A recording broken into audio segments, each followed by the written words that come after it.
Hello, everyone, and welcome back to Ethos Online. Again, this is a space where we can be, belong, and become the very best version of ourselves. And so, wherever you're joining us today, we want you to feel connected, welcomed, and just part of the journey, right? We deconstruct, we reconstruct, we ask lots of questions. We look at the context, the meaning, the purpose, the symbolism. We look at it all.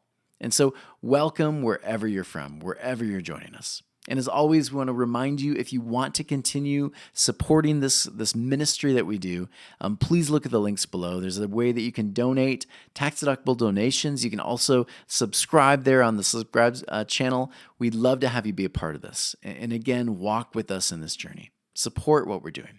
So before we step into our Genesis discussion, I want to, once again, we get questions. This one came in. I think this is an interesting question, and it's one that, oh, man, growing up in the Christian tribe I did, I remember hearing this as a young kid, even into my teens. This was important. So here's what this is, right? So here we go. What do you do for devotions? So when I bring up the word devotions, some of you are thinking, oh yeah, you open your Bible in the morning, right?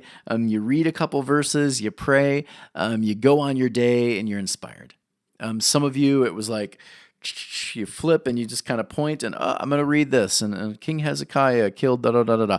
It gets weird that way, right?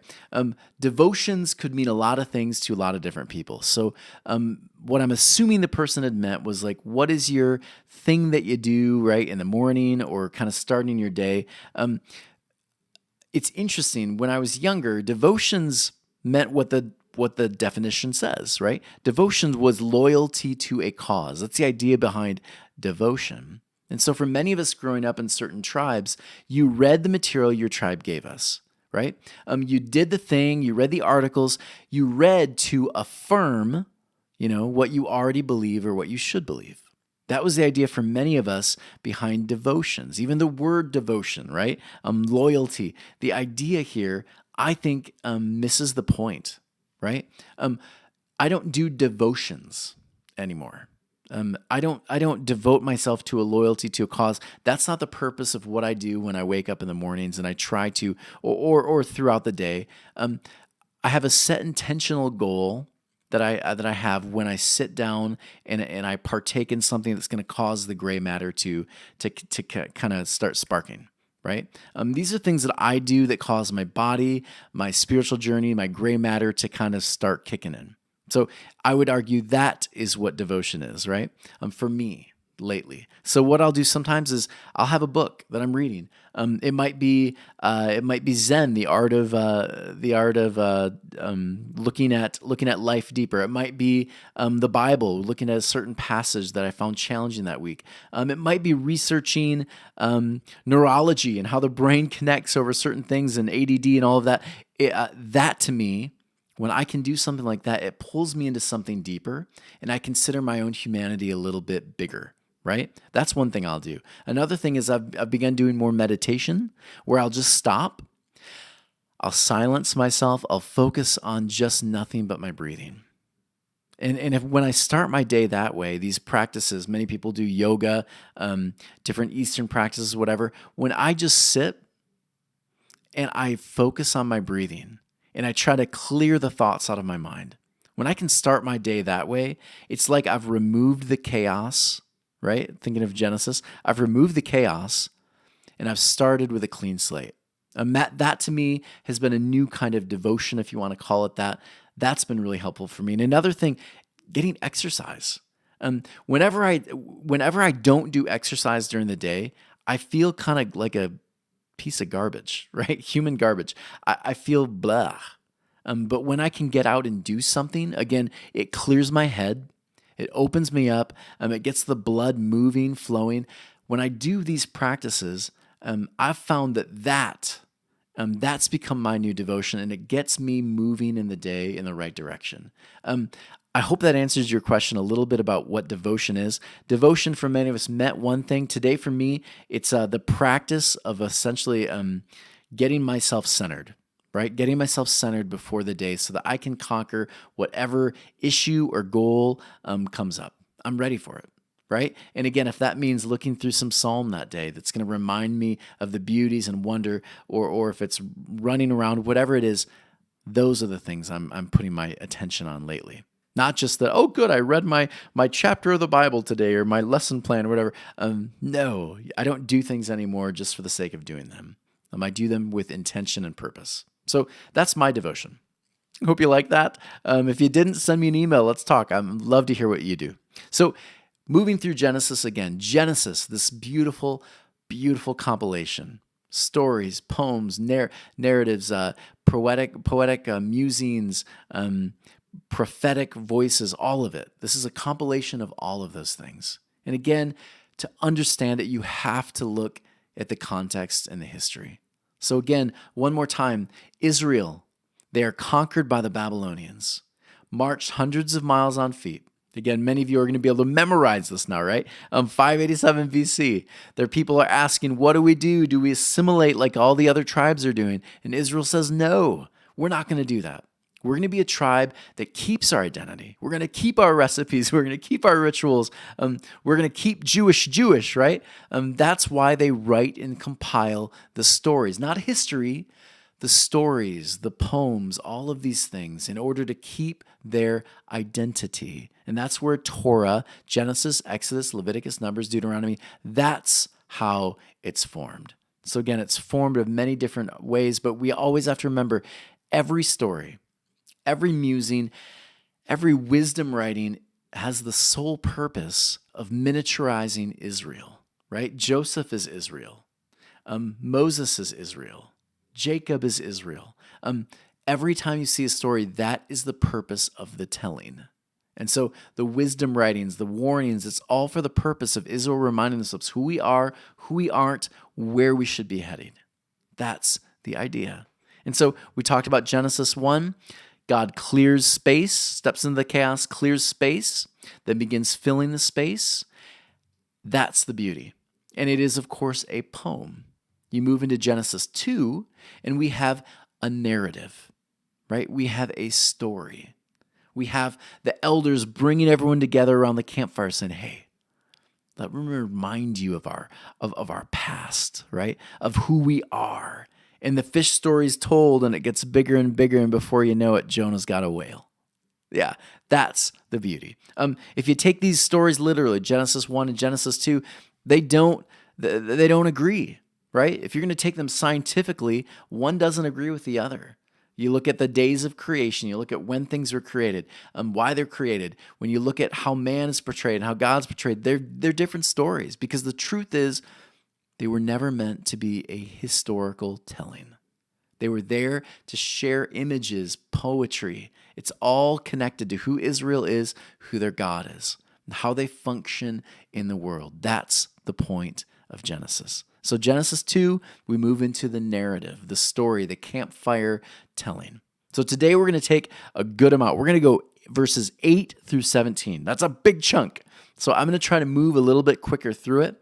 I'm going to touch on some points that I find really interesting, but this is a lot of info. We don't typically go this far with this many verses, but I'm going to do my best to take us through all of them, touch on the important elements that I think a Jewish Hebrew person would have found, and then connect it to how we view it today in the 21st century. So here we go. All right, Genesis 2, 18 through 17 goes like this. And the Lord caused to sprout from the ground every tree pleasant to see and good to eat, and the tree of life in the midst of the garden, and the tree of knowledge of good and evil. And a river flowed out of Eden to the garden, and from there it separated and became 4 heads. The name of one Pishon, that is the one that encompasses the land of Havilah, where there is gold. And the gold of that land is good, and there is crystal and the onyx stone. And the name of the second river is Gihon. It is the one that encompasses all the land of Cush. And the name of the third river is the Tigris. That is the one that flows to the east of Assyria. And the fourth river is that of the Euphrates. Continues. Now the Lord God took a man, and he placed him in the garden to work it and guard it. And the Lord God commanded man, saying, of every tree of the garden you may freely eat, But of the tree of the knowledge of good and evil you shall not eat of it, for on that day you eat thereof, you shall surely die. It's a mouthful, but here we go. Let's delve in. Notice this. And the Lord God caused to sprout from the ground every tree pleasant to see and good to eat. Notice this. Every tree is what? Pleasant to see, so it's nice on the eyes, and it's good to eat. Every tree? Every tree. Yeah. And we look at the Hebrew, it actually, every single tree that was created in there, good to eat, pleasant to see, including, notice, the tree of life and the tree of knowledge of good and evil. What? Some of you missed that, didn't you? So here we go. Let's consider this tree. The tree, when you begin taking this very literally as like a literal thing that happened, gets a little weird. But when you understand the deeper symbology of it, the deeper metaphor, it makes sense. The tree is actually a very ancient symbol. When you look at different tribes, like empires like Egypt, Babylon, the Greco-Roman era, all of it, they all have trees. When you look at Eastern, the ancient countries and empires of the East, the Ming Dynasty, all of it, they have trees associated in their stories too. The tree metaphor is actually a very common one, right? I've heard some people say, well, so they're only borrowing because they have our tree of life. That's really what their tree is. Well, no, their stories were far older well before the Israel nation even was born, right? So this tree idea, many nations, many empires, they borrow from each other. And so this tree metaphor, it pops up, and you'll see it. Here we go. In Buddhism, you will find the tree metaphor, one that looks very similar to the tree of the knowledge of good and evil. They call this the Bodhi tree. And again, this is the tree of enlightenment. Yeah? Not a surprise. Irish Druids, they had a tree, the tree of life, and it had power to reveal messages from the gods. They had a tree of life. These ancient Druids. Yeah, some of you didn't know that. You didn't hear that in your Sunday or Sabbath schools, did you? Nordic cultures believe that Odin, right, the ruler of all magic, guarded the Great Wall, and so they had the world tree, right? The world tree where all life happened. It connects every world together. The world tree, very similar to this other tree in Eden for the Hebrews. If you look at the North American Iroquois, right? They had a tree. This tree was on the back of the turtle, and it kind of floated on this island, and it gave people life. These tree stories, I could go on and on and on, but I say all of this to point out that the tree metaphor is not a new one. Many cultures have borrowed from it. One writer says this: the tree for the Hebrew was not a place of evil, but a metaphor for the moment one takes knowledge that will bless and curse. I'm going to get more into that later. But let me move through the rest of this, because there is some interesting points about these rivers. Many people will read this next section in the blue, and they'll look and they'll say, why are these rivers even brought up? Because truth be told, when the story's written, right, some of those rivers, they weren't even they were pretty new rivers. Right, the Euphrates, others, they wouldn't have been around in the beginning of when the world starts, right? And so these are fairly new rivers. So again, it can't be historical. That would be insane. That would be weird. But there's something deeper going on. Listen. And a river flowed out of Eden to water the garden, and from there it separated and became four heads. What is the purpose of the rivers? Notice that. Flowed out of Eden to water the garden, to water the earth, to water everything outside of Eden too, right? But it came from Eden. That's the idea. Yeah, think about that one. All these rivers, all of it. A river, again, is going to nourish all the surrounding areas around it. So it comes from this larger source, right? And for the Hebrews, the source was Eden. Out of Eden, the source of goodness, nutrients, love, generosity, life more abundantly, it spreads from Eden, right? And out of the four corners of the earth, it reaches all four corners. That's why they bring up four corners, right? There are obviously many other rivers than these four. But if you're an ancient Jewish person, a Hebrew person, these are the rivers you know, right? We weren't talking about rivers that we associate today, the Hudson River, any of those kind of rivers. No, we didn't talk about those because these were the four they knew. It's a metaphor. So again, the waters from Eden go forth and bring life to the world. So Eden's the center. And again, it's in the east. We talked about east, right, last week. East is where life is. And so from Eden springs life. Again, when you think about this, spiritual communities, they're supposed to be the Eden, aren't they? When spiritual people, when we gather together and we have community, that's the source, right? Churches, think about churches. Churches should be the place where life happens and it spreads out. Oftentimes, it's not the case, is it? Yeah.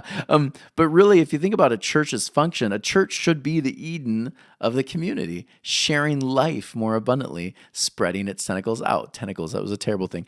Spreading rivers, right? That's the idea, and it's a beautiful one. And so mankind, again, communities, spiritual communities, Israel as a tribe, this was the picture.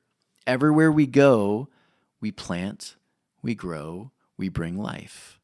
And that's the idea of the rivers here. This is a deeper metaphor of what Israel is called to be. We help the homeless. We help each other in need. We bring life, order, peace, all of it more abundantly. That's the idea behind the rivers. So going back to the tree of knowledge of good and evil, right? I used to think when I read that story that there's this real tree. And if you found that tree and you ate from it, you were screwed. Right? This is bad. You were in a lot of trouble if you ate from that fruit. And why would Adam and Eve, fresh off the assembly line, why would they eat of a fruit? I feel like there's a billion trees. There are probably tons of trees in this garden. Why take that one? Right? Why was it so tempting to go to this tree? And if you knew the one tree was bad, then you would make sure to give it wide berth when you're walking around. And they somehow accidentally walk on it. It falls apart, right? Who places it there? God? And God says that's bad, it's poisonous, it's evil. Well, no, we found out all the trees are good. So why would God give them a temptation fresh off the assembly line, right? And that temptation, because they chose to eat, again, they ate a fruit. Now we're all in trouble, right? Now we have sin because they ate a fruit. I'm working myself up. Not to be taken literally. There is a deeper metaphor, a deeper message going on. Again, the tree is a metaphor for knowledge. The tree is a metaphor for knowledge. I want you to think about this. Once we know something is bad, we now have responsibility to choose differently. Any of you ever done that before? You said, "Oh, I'm so sorry. I didn't realize. I didn't know. I didn't know that was bad." Right? If you go to Thailand and you whistle at night, you, according to them, have just invited demons to walk with you into the community. You don't whistle in Thailand at night. But now that you know it, if someone tells you, now you have a responsibility to not whistle. You gained knowledge. It put responsibility on you. Do you see it? The weight of knowledge is a painful process. It really is. And the Genesis account of the tree is a warning to our Jewish brothers. Here it is. Be careful how quickly you take knowledge in. That's the idea. Be careful. The warning is sometimes it's okay to take the blue pill. Anyone who's ever watched The Matrix knows this metaphor, but basically Neo, the wise one, he offers, not Neo, but Morpheus, the wise one. He offers Neo, the protagonist, you can take the blue pill, which will help you you'll be able to leave this area. You'll go back to life as normal. You won't have to take on any new information. You can just keep living how you are, right? Or you can take the red pill. You can gain new knowledge, new understanding. It's going to be a blessing. It's also going to be a curse. Which do you choose? Now, here's the thing. It's okay sometimes to take the blue pill, right? Sometimes we're in a place where more knowledge, more information, more is just too much. Sometimes it's okay to wait on the red pill. If you take the red pill all the time, just red, you're overwhelmed. There's too much going on. You're taking knowledge in too quickly. Sometimes you need to take the red pill, sit on a while, digest it, enjoy it, play with the ideas, figure out how to responsibly use the new knowledge you have before you go on and take on more knowledge. Do you see where I'm going with this? Yeah.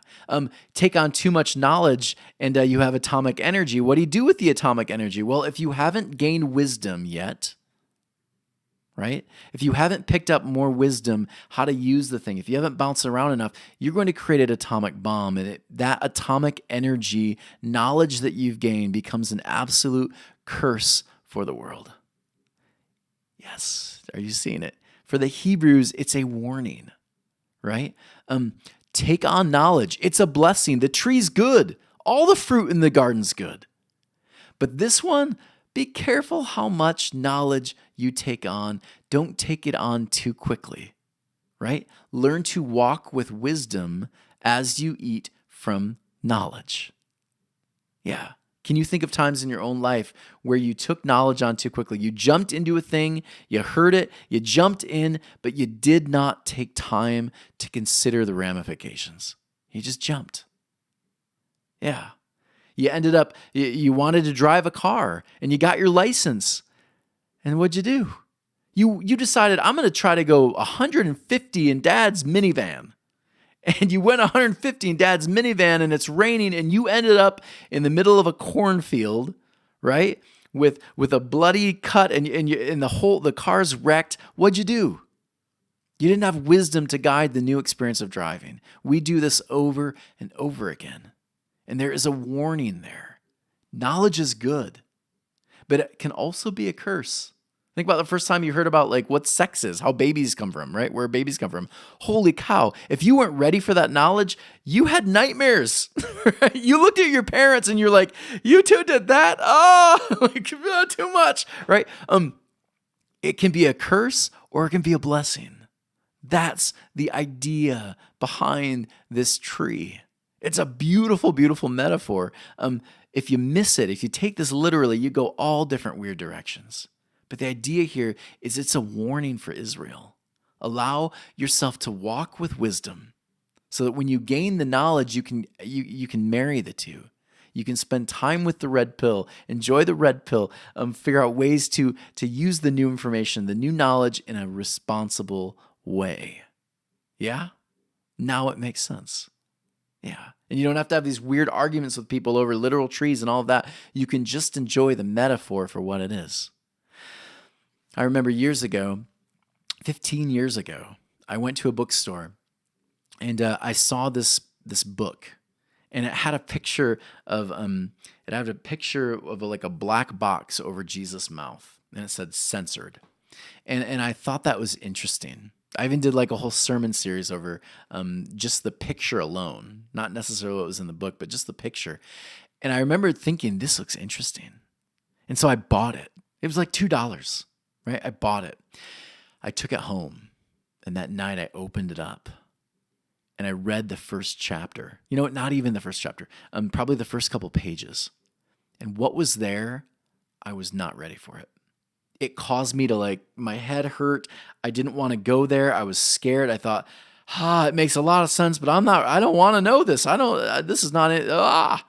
It scared me, right? The deconstruction process had started, but this was taking me from 0 to 150 in a night. And I was not ready, and it scared me. And so what I did is a responsible thing to do. I took the book, I put it back on the shelf. I knew at some point I'm going to pick it back up again, but I needed to experience some driving time first, right? I need to experience what I knew from where I was right now. Learn the wisdom of how to walk with that before I jumped into driving, a Ferrari at 150. Sometimes it's okay to put that knowledge and give it some time. Yeah, because the knowledge is good. Knowledge is great. what you do with the knowledge, that's the difficult part. And if you don't allow wisdom, which again takes time asking and spending time with people who have experienced it before. It takes time testing the minivan out before you go to the Ferrari. It takes time. So sometimes we put that knowledge on a shelf until we're ready. The idea here is Adam and Eve, they took the knowledge before they were ready. And we're going to find out next week what happens when you eat knowledge too quickly and are not ready for it. So, how do we take this home? Well, if you're in the middle of this moment when you picked up the book, you're not sure what to do with it, here's what I tell you. Here's what I did, or I'm learning to do. I'm learning to take my time. Like, take your time. It's such a simple thing to say, but you are in no rush, right? Life is life, and you're gonna probably have tomorrow more than likely. Take your time with it. Don't feel rushed. Don't rush yourself into learning something new when you know it's going to really stir some things up in your life. Take your time with new information, right? You can eat it gradually, right? You can take new ideas, new concepts, go gradually. Right now, I'm in the middle of I'm going to be teaching again, right? I'm going to be a high school teacher again, and I get really down on myself. I'm like, why are you not up to date with this and this program and this learning style? Well, offer yourself some grace. Take your time. Sometimes it's okay to pick up wisdom pieces as you've picked up the knowledge, and that takes time. So, number 2, write down what questions you've been having lately, and then search for helpful resources for answers. I think that's really helpful. What are the questions and the concerns right now that you should be focused on? Because sometimes out of the blue, something will hit you. And it's okay sometimes to say, woo, not ready for that one, right? I'm not ready for that one. I've got a list, and that's like going to be number 10 on my list. But if you have a list of things that I'm really working through this right now, great. You have purpose, you have intention. You're not going to get sidelined by a bunch of other things. And sometimes it's okay to be sidelined a little bit, but work through it intentionally. And this one, you don't have to digest everything, right? You don't have to take everything on. You don't. You can choose. You can choose you can choose the fruit you're picking, right? You can choose which direction you go. That's super helpful. Lastly, here's a verse I just thought, man, that's helpful. There's some wisdom there. James 3:13 through 18. I typically don't enjoy reading James, to be honest with you. Martin Luther called it the straw gospel, right? The gospel made of straw. There's not much to it. But I did find his take on wisdom kind of interesting. So if you could this week, take time, read that, write that list, take some intentional time considering where you're going, what questions you're having right now, and what wisdom voices you can pick up that are going to help you move through the questions you have over the new knowledge you've picked up. Everyone, thank you so much. Again, who knew, right, that just those verses alone would take us in that direction? But again, for a Hebrew person, that was the norm. This book is filled with so much depth, so much beauty.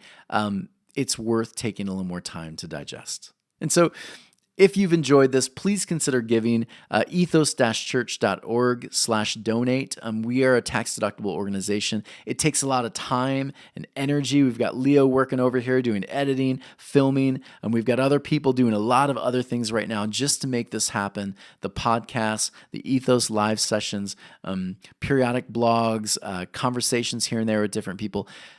It all takes time and energy. And if you find what we're sharing worthwhile, please consider giving those tax-deductible donations. They really do help what we're doing. Secondly, consider joining us for Ethos live sessions. And I know some of you are kind of like, I'm an introvert. I don't know if I would enjoy this. You can sit there, have your screen black, and just listen if you'd like. That's perfectly okay too. But what you will get out of this experience is so good. This past one that we had people from Wisconsin, Arizona, Michigan, California. Man, where else? So many different people from all over joining us. Ohio, right? Everywhere. And so, again, join this conversation. You can listen, you can partake, you can share, but it is so life giving, especially in the middle of a time when churches are being closed because of COVID. You're not able to experience community. This is really helpful. So if you'd like to be a part of that, email me, TONYWUERF as in Frank, EL at gmail.com. Tell me, I want the link, right? I want the link. Send me the link. I'll send you the link, and you can join us every other Saturday at 10:30 a.m. West Coast time. Yeah, join us. So good. YouTube, share these videos. We'd love to get more and more viewership on YouTube. We have viewership elsewhere, but YouTube really is a place we'd like to start building up more and more. Please share these with people. We'd love to have people viewing it. Everyone, thank you so much. We love you. This has been an absolute joy to be a part of this, moving through this beautiful, valuable book called Genesis. Everyone, take care. We love you. See you next week.